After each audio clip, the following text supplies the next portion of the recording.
Hello and welcome to the first edition of the Chronicle from us, the Red Devil Chronicles. I'm Andrew Dauber. And I'm Nick.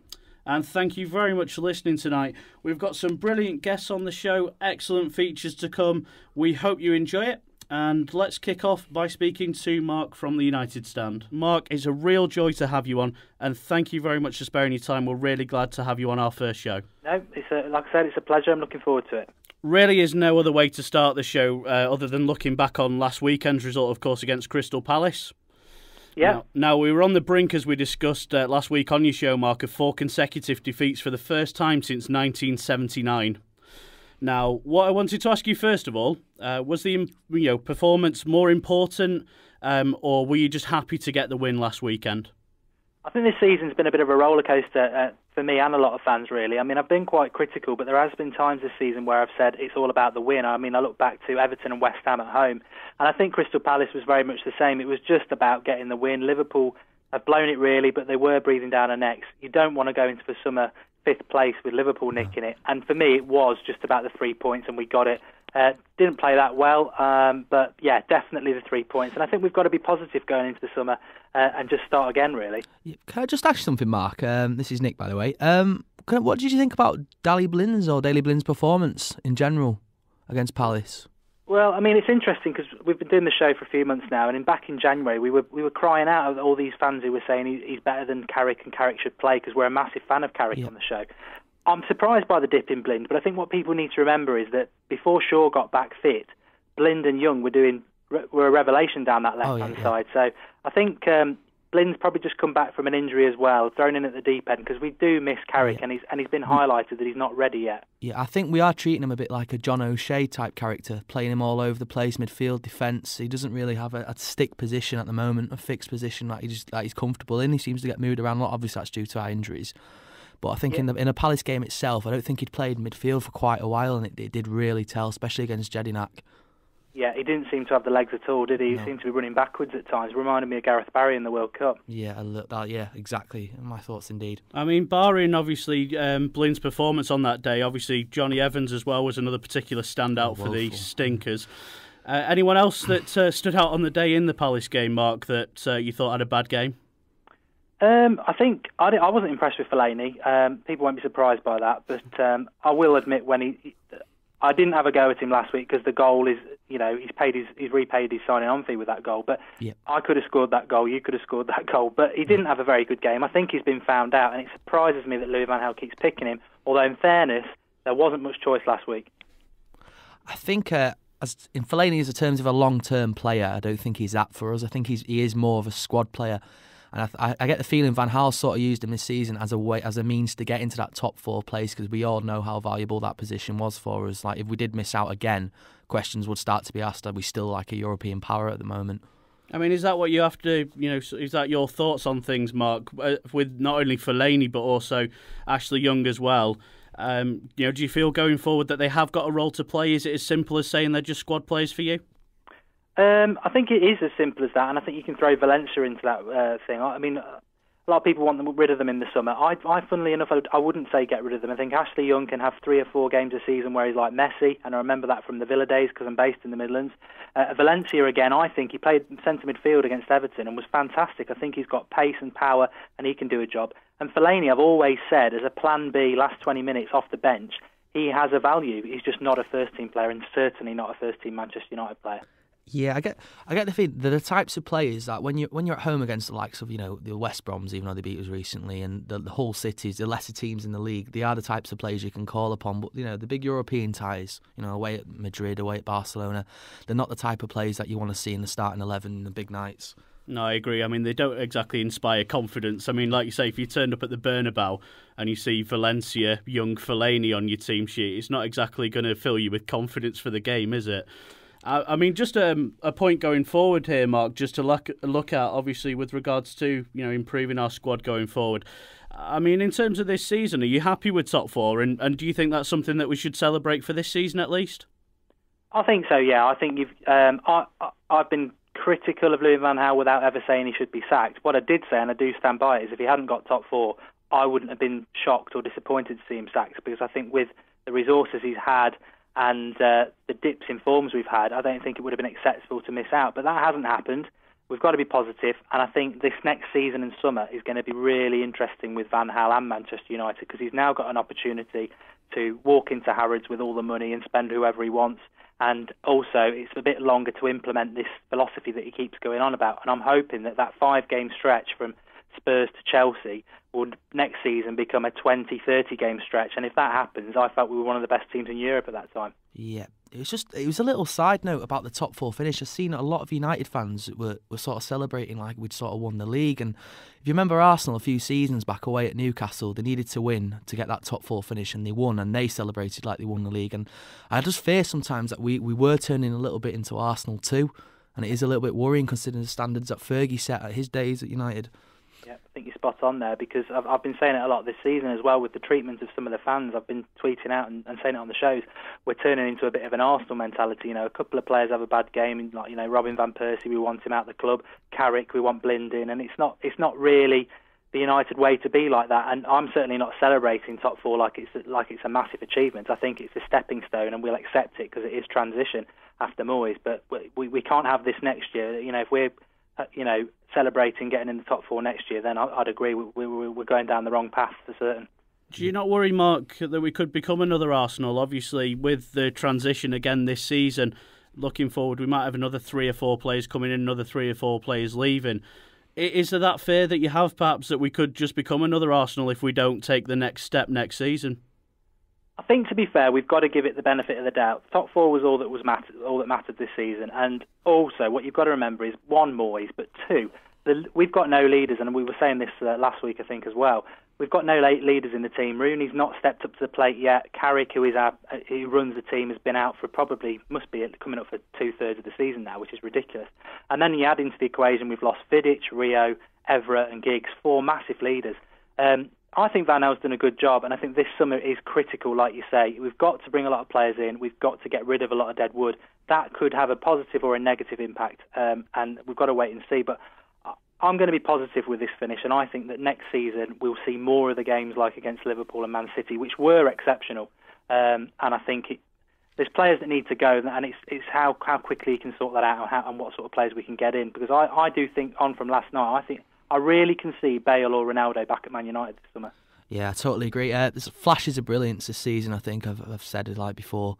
Just obviously the standout games against City, Spurs and Liverpool. But just as a little conclusion, Mark, how do you feel about the upcoming game this weekend of Arsenal? I think it's a good thing, really, because if Arsenal beat Swansea on Monday, we are in that position, like you said, where basically Arsenal are bringing up the 4th place cup and, it's a bit of a dead duck. I still think Arsenal will get 3rd, but I think because Arsenal will probably want a point now, we should just go for it. I don't think the fans will be bothered if we go toe-to-toe with Arsenal and we lose 3-2. Let's have a go at them. Let's see where we are now compared to Arsenal, who really probably should have pushed Chelsea a bit closer than they did. So, and then obviously if we beat them, it puts a little bit of pressure on Arsenal that they've got to win their last 2, which I think they probably will do. But I think it's a far better game than I thought it was going to be because of them losing to Swansea. And I think let's have a good go at them. I would expect Van Gaal to do that, and we tend to do better against the better teams. So, Mark, as things currently stand, as you say, it's not looking likely we're going to make 3rd, but Arsenal have 3 games to go and they need 5 points to ultimately secure that they have 3rd place out the remaining 9 points. That's bearing in mind if we beat them and obviously beat Hull. Do you give us any chance at all? Is there any way in your mind you can see us sneaking 3rd? Well, I wouldn't have said there was any way that Swansea would beat them on Monday. I just think that might be one game too far for us to hope that will happen again. I think Arsenal will be very focused they've got West Brom and Sunderland, haven't they? I saw Sunderland at Everton last week. They were dreadful, and I think they used up all their luck they've got.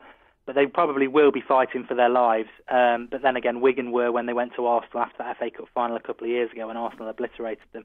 I just think at the Emirates that Arsenal will have too much for West Brom and Sunderland. But I do expect us to beat them on Sunday, and I think that makes the game interesting, and why not? I don't know what you guys think. I mean, the difference between 4th and 3rd, I've listened to people this week. Some people think it's massive because it could impact on the players we get in, but I don't think that. I don't think a qualifier is going to stop players coming to United and going to Arsenal over us. Not at all. No, I don't think, in terms of player for their best team to our best team, if Van Gaal actually knows what our best team is, which is still a question mark, I don't think they're that much better than us at the moment. I think they've rode a few results similar to we have, and I think at the end of the day they've just had a bit more luck than us, and they're where they are, and they've got the benefit of it, and we could be the team end up qualifying. Just to follow up, though, from what you were saying, Mark, and just to wrap it up here, really, I don't think it'll have any impact at all on the signings we make. Third and fourth is a very nothing thing. The only thing it makes it slightly more difficult is, obviously, as you say, we have to play a playoff. But if we can't come through that, ultimately, again, we don't deserve to be in the Champions League at all. No, I'd agree with that. And I also think, just topping it up, just to finish on a positive note, I think this is the season where the likes of Chelsea, Liverpool, Man City and Arsenal had a real chance to nail that coffin lid that Moyes put on us last season. Yep. Arsenal, Chelsea and Man City, to be fair, probably will finish above us, but Liverpool, we were on the edge of the cliff, and instead of pushing us off it, they jumped off themselves, and we're very grateful to them for that. Great point. Yep. Very true, Mark. Well, it's been a pleasure speaking to you, and as I say, thanks ever so much for joining us on our debut show. And obviously, we'll look forward to having you, hopefully, on many more time in the future. It was nice to meet you, mate. Yeah, and you. Fully enjoyed it. Good luck with the podcast, and obviously, I'm off the United Stand. We do that on YouTube on a Thursday and Sunday at 9, and hopefully we'll get a couple of you guys on, but we'll certainly be shouting out this podcast. I've really enjoyed it. Excellent. And where can they find you? What's your Twitter handle? It's at United Stand MUFC, and we are the United Stand on YouTube. Give these guys a follow. Absolutely brilliant. Mark, as I say, pleasure. Thanks ever so much for your time. Okay, speak soon, lads. Thank you very much. Cheers. Bye. Next on the show, then, it's a new feature. Obviously, with it being a new show, it's going to be one of our regulars. It's called the Shootout. Essential idea behind it: 4 questions. If we agree on the feature, then we'll move on. But it's 30 seconds against the clock. We'll have someone on to ask us a question, and we'll have to fire an answer in 30 seconds. And once time's up, game over. Now, we're delighted, with it being the opening show, to have a special guest on to ask all the important questions about United. It's Anna. She presents the United Stand on a Sunday show, and we're delighted to say she's on the line now. Anna, good evening. Hi guys, you alright? Hello Anna, it's very nice to meet you. My name's Nick. I'm the other half of the Red Devil Chronicle. Hi Nick, I'm Anna, nice to meet you. Hello. Now Anna, we've sent you over some ideas for questions on what we wanted to ask during the first show. Tried to keep it as topical as possible. I believe the first question that you have is for Nick. It is. So I'll just go straight into it. Nick, Yep. Do Manchester United need a new captain? I tend to think they do, due to the reason of the previous leaders that we've had in the dressing room. The likes of the Vidic and the Keane. You always remember the Keane incident in the tunnel at Highbury with Vieira. And then it comes on, did Rooney, when he got appointed, really deserve the captaincy, or was he given it just purely based on his role at the club? He was the number one man at the time. But I can't see him as a natural leader. The Vidics, the Rios, the Evras, Scholes. And I just think he's involved in too many scandals to be the captain. Okay, 30 seconds is up. Not badly done for the first time round, Nick. Fair play. Anna, I believe you've got a question that's going to both of us, but to me firstly. So fire away whenever you're ready. Yeah, so which current player do you think is best equipped to replace Carrick? Obviously, he's had an injury for the last couple of games, and we don't really know how long he's got left in him. So who do you think could replace him? Great question. I think ultimately no one in the squad would be my answer. It certainly needs to be a priority in the summer, and I know me and Nick certainly agree on this. It should be Sneijderlin that we're looking at to replace Carrick. If you were looking from the current squad, I'd say the player you think could bed into it would be Herrera.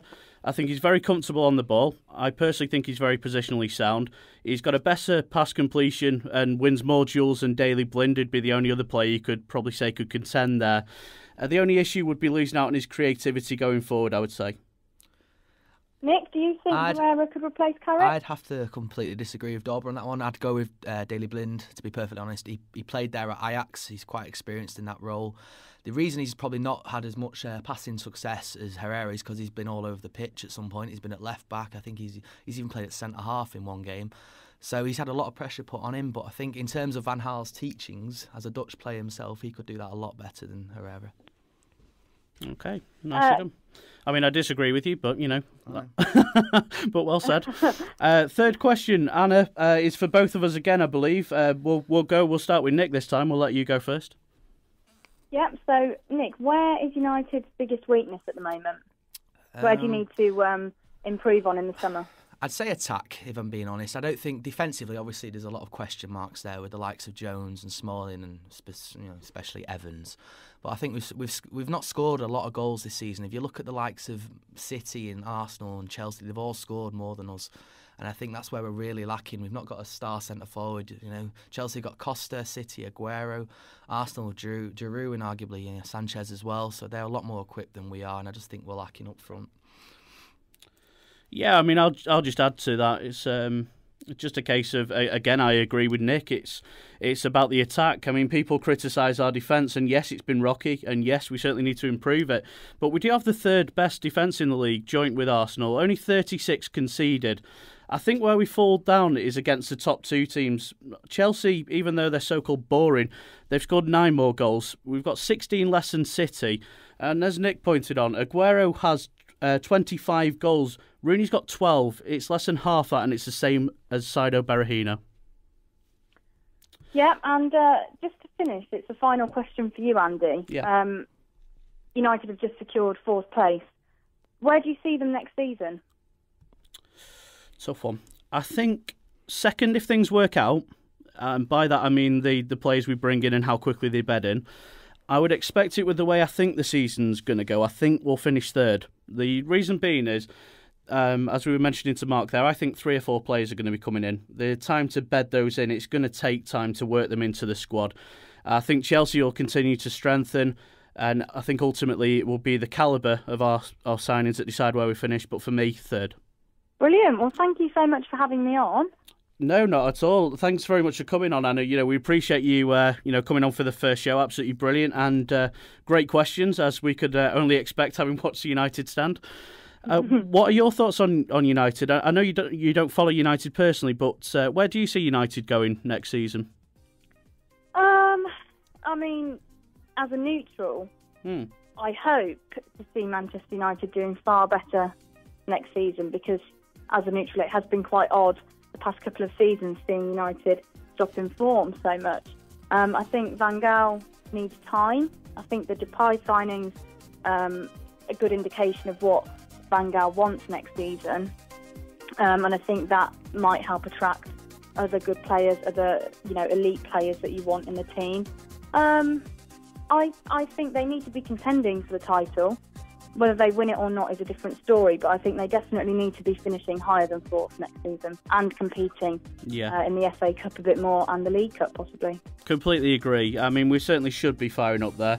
And you're a great neutral, Anna, I must say, wanting United to do well. Fair play. But thanks very much for your insight. And thanks also, as I say, for the questions. Really good, really topical. I really enjoyed answering them. Hopefully we've done our best anyway. But if you'd like to come on to future shows, to ask those sort of tough questions to us, we'd really appreciate it. If you'll have me, I'll be back. Fantastic. Anna, real pleasure. Take care. Very nice to meet you. Thank you. Thanks, Have a nice Anna. evening, guys. And you. Bye-bye.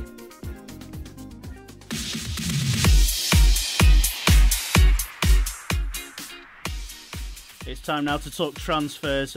You thought we were going to start with the big news, but no. We're saving Memphis for last. We're going to go with the biggest transfer of the summer.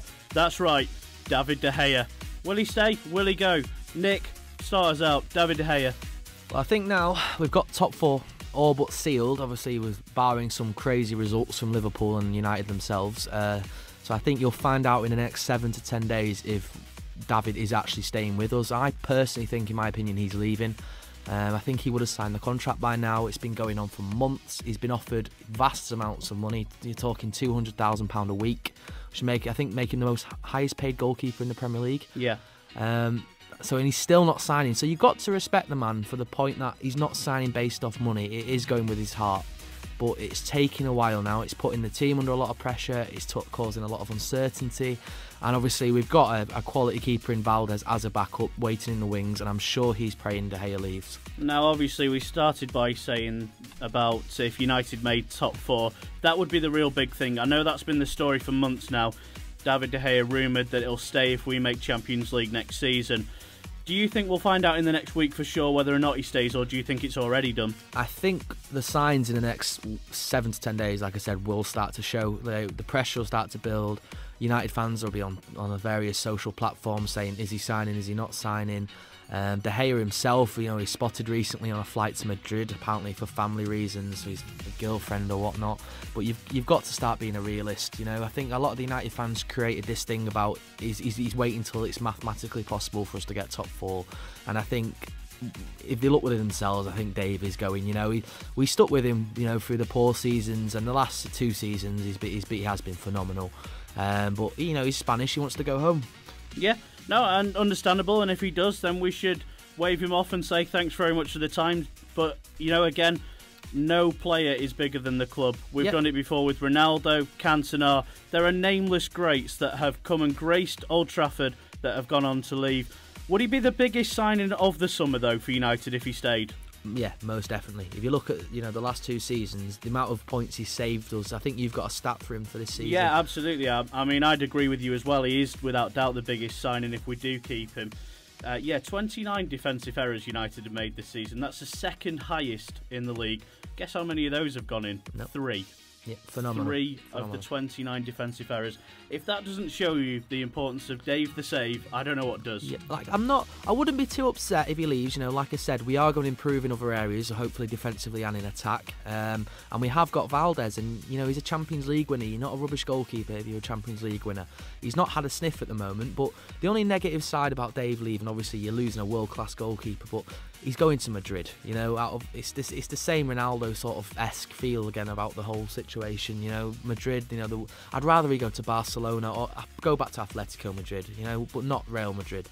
It's the worst case scenario. So for you, if Dave does go, then Victor Valdez is the man to replace him between the sticks? Depending on values and other targets. Obviously, I've seen recently Handanovic might be available on a cut price because of a 12-month contract left on his.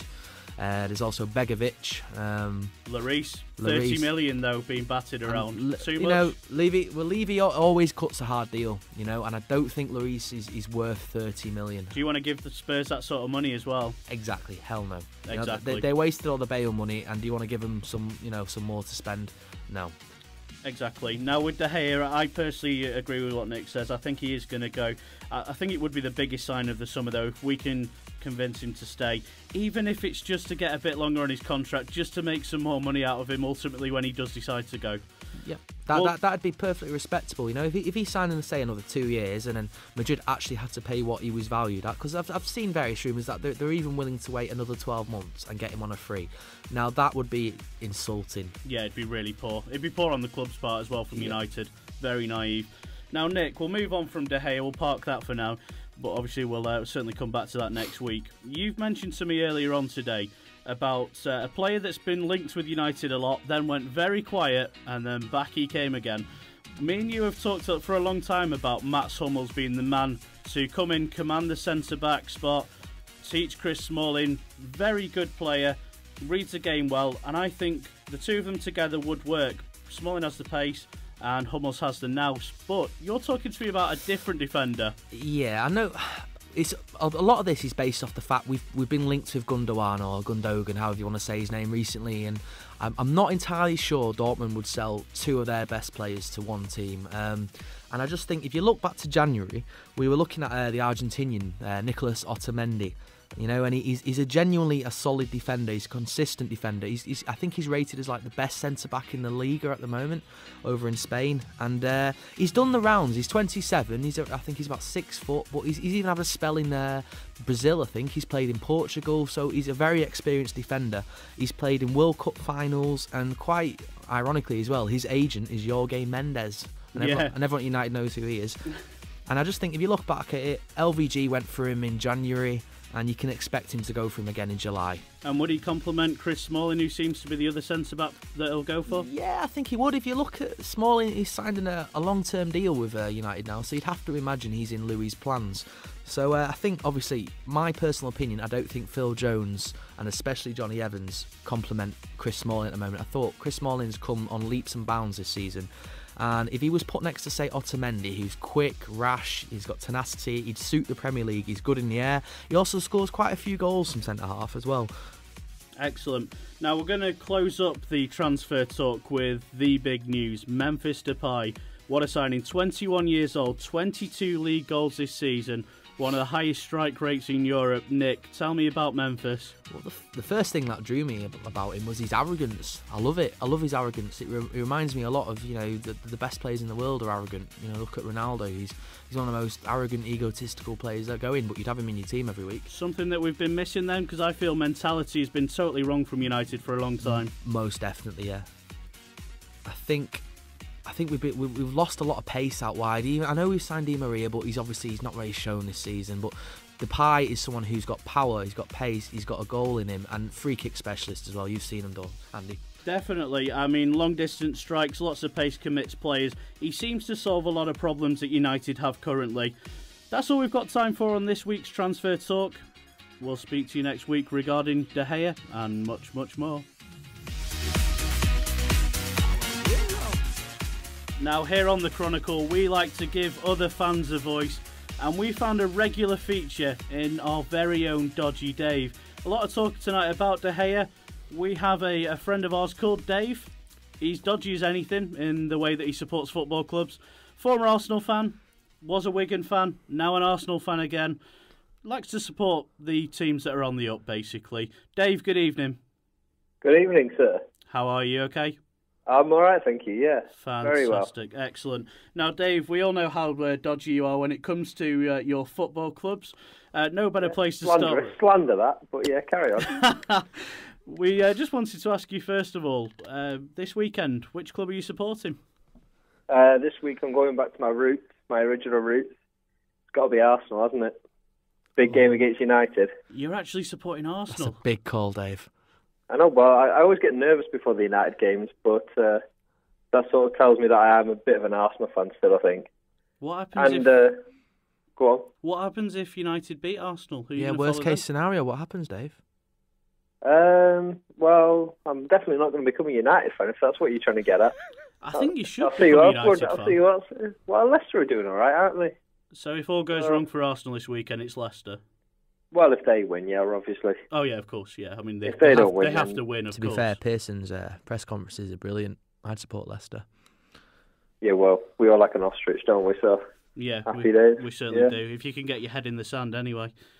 Yeah, Dave, definitely, yeah. Dave, now, as well as being a fantastic football fan, you're also a fantastic storyteller. Our listeners, obviously, with it being the first show, won't realise what a great talent it is you have, but they certainly will do soon enough. Dave, we want to hear, what's your story of the week? Well, I've had a very exciting morning, to be honest, guys. Do you want the long version or the short version? Oh, the long version, Dave, the long version. The long version, okay, all right. Well, I'm going to do a bit of a Van Gaal and drop a name in of a restaurant here, trying to get a free meal for next time. But last time I went to Jazz in Cheadle, brilliant. And this morning I was quite full still. So on my way to work, I got harassed by a homeless woman, asking me for some money for some food. Well, she gave me that look saying it was food. I thought she probably wanted drugs. She looked at me like she probably wanted drugs. But you know what? I thought, you know what? You can have my egg sandwiches. So I gave the homeless woman my egg sandwiches. Cheers, Dave. He really is our very own Carl Pilkington. What an absolute pleasure. Dodgy Dave will be back next week. He's going to be a regular feature. We're going to move on to the final topic then for discussion for this week. Arsenal come to Old Trafford this Sunday. We're going to talk team lineups and we're also going to talk score predictions. So, Nick, obviously we'll start with you. Yep. Name us your 1 to 11 for Arsenal. Well, obviously we've got quite a few injuries that we need to look at. Obviously Luke Shaw went off injured with a facial, maybe concussion. We got Chris Smalling, Rooney limped off. Di Marie's actually injured and there's no actual set return date, which I think is very interesting if you want to read into that. Obviously Van Persie's been suffering with a bit of the illness. But my actual 11 would be De Gea in net. I'd have Tony Valencia at right back. Hopefully, if he's fit, Chris Smalling and Phil Jones in the centre-back positions. Left-back, I would probably go with, depending on if he's fit or not, Luke Shaw. I'd have a midfield of Blind, Herrera and probably Fellaini.